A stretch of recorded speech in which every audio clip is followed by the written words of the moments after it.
Friends, విమానం కనుగొన్నది ఎవరనగానే వెంటనే మనకు రైట్ బ్రదర్స్ గుర్తొస్తారు. కానీ ఈజిప్టులోని ఒక ప్రాచీన సమాధిలో దొరికిన ఒక చిన్న చెక్క బొమ్మను చూస్తే ఆధునిక శాస్త్రవేత్తలకే మైండ్ బ్లాక్ అవుతోంది. అక్షరాల 2200 ఏళ్ల నాటి ఆ వింత వస్తువు పేరు సకారా పక్షి. చూడడానికి ఇదొక పక్షి బొమ్మలా ఉన్నా దాని రెక్కల అమరిక చూస్తే అది ఒక గ్లేడర్ లాగా కనిపిస్తోంది. అసలు 2000 ఏళ్ల క్రితమే ఈజిప్టియన్ల దగ్గర గాల్లో ఎగిరే టెక్నాలజీ ఉందా? వారు విమానాలను తయారు చేశారా? ఈ ఇన్వెస్టిగేటివ్ ఫీచర్లో పిరమిడ్ల నీళ్ళలో దాగి ఉన్న ఆ ప్రాచీన విమాన రహస్యాలను ఛేదిద్దాం. ఈ మిస్టరీ 1898లో మొదలయ్యింది. ఈజిప్ట్లోని సక్కారాలో ఉన్న పా డి ఇమెన్ అనే అధికారి సమాధిలో ఒక చిన్న చెక్క వస్తువు దొరికింది. సుమారు 5 అంగుళాల పొడవున్న ఈ వస్తువును మొదట పక్షి బొమ్మ అని భావించి కైరో మ్యూజియంలో పడేశారు. కానీ 1969లో డాక్టర్ ఖలీల్ మెసిహా అనే పురావస్తు శాస్త్రవేత్త దీనిపై రీసెర్చ్ చేసినప్పుడు షాకింగ్ విషయాలు బయటపడ్డాయి. ఆ బొమ్మకు పక్షులకు ఉండే తోక లేదు. దానికి బదులుగా ఆధునిక విమానాలకు ఉండే వర్టికల్ స్టెబిలైజర్ లాంటి తోక ఉంది.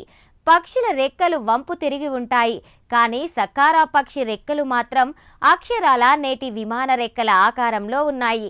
షాకింగ్ విషయం ఏంటంటే డాక్టర్ మెసిహా ఈ బొమ్మ యొక్క ఖచ్చితమైన నమూనాను తయారు చేసి పరీక్షించినప్పుడు అది గాల్లో చాలా దూరం గ్లేడ్ అవ్వగలిగింది.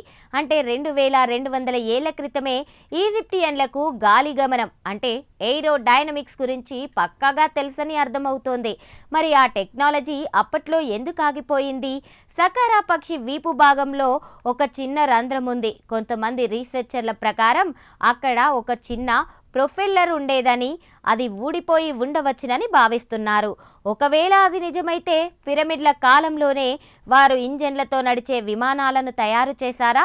తాజా కంప్యూటర్ సిమ్యులేషన్స్ ప్రకారం సకారా పక్షికి ఒక చిన్న వెయిట్ యాడ్ చేస్తే అది ఒక పక్కా విమానం లాగా గాల్లో ప్రయాణించగలదని తేలింది. ఇది కేవలం బొమ్మ మాత్రమేనా, లేక భారీ విమానాన్ని తయారు చేయడానికి వారు వాడిన ఒక బ్లూ ప్రింటా? ఈజిప్టియన్లు తమ దేవుళ్ళ ఆకాశం నుండి వచ్చారని నమ్ముతారు. వారి చిత్రాల్లో ఆకాశం నుండి దిగే గోల్డెన్ బర్డ్స్ గురించి ప్రస్తావన ఉంది. మరి వారు చూసిన ఆ పక్షులు నిజంగానే ఏలియన్ల స్పేస్ క్రాఫ్టా? సకారా పక్షి మీద ఉన్న హైరోగ్లిప్స్లో గిఫ్ట్ ఆఫ్ ఆమున్ అని రాసి ఉంది. అంటే ఇది దేవుళ్ళు ఇచ్చిన బహుమతి అని వారు భావించారా? ఈ బొమ్మ కేవలం ఒక మతపరమైన వస్తువని కొందరు శాస్త్రవేత్తలు వాదించినా దాని ఏరోడైనమిక్ స్ట్రక్చర్కు మాత్రం సమాధానం చెప్పలేకపోతున్నారు. నిజానికి సక్కారా పక్షి ఒకటే కాదు, కొలంబియాలో దొరికిన గోల్డెన్ ప్లేయర్స్, అలాగే మన దేశంలోని వైమానిక శాస్త్రంలో ఉన్న ప్రస్తావనలు అన్నీ ఒకే విషయాన్ని చెబుతున్నాయి. ప్రాచీన కాలంలోనే మనుషుల దగ్గర మనకు తెలియని ఒక అత్యున్నత రవాణా వ్యవస్థ ఉండేదని ఇవి నిరూపిస్తున్నాయి. నేడు మనం వాడుతున్న టెక్నాలజీ వేల ఏళ్ల క్రితం మరుగున పడిపోయిన జ్ఞానానికి మళ్ళీ ప్రాణం పోయడమేనా? సకారా పక్షి ఇది చరిత్ర పుటల్లో నిలిచిపోయిన ఒక గొప్ప సవాలు. నిజానికి సకారా పక్షి అనేది పురాతన కాలపు అద్భుతాలకు ఒక నిదర్శనం. అది కేవలం ఒక చిన్న బొమ్మ కావచ్చు, కానీ అది ప్రపంచానికి ఇచ్చిన సందేశం మాత్రం చాలా పెద్దది. మన పూర్వీకులు మేధస్సును మనం ఎంత తక్కువగా అంచనా వేస్తున్నామో ఈ చిన్న చెక్క పక్షి నిరూపిస్తోంది. చూశారు కదా ఫ్రెండ్స్, 2200 ఏళ్ల నాటి ఆ వింత చెక్క పక్షి గురించి మీ అభిప్రాయం ఏంటి? అది నిజంగానే విమాన నమూనా అంటారా, లేక కేవలం పిల్లల ఆట బొమ్మనా? కామెంట్స్లో చెప్పండి. వీడియో నచ్చితే లైక్ చేయండి. మరిన్ని గ్రిప్పింగ్ ఇన్వెస్టిగేటివ్ ఫీచర్స్ కోసం ఇప్పుడే సబ్స్క్రైబ్ చేసుకోండి.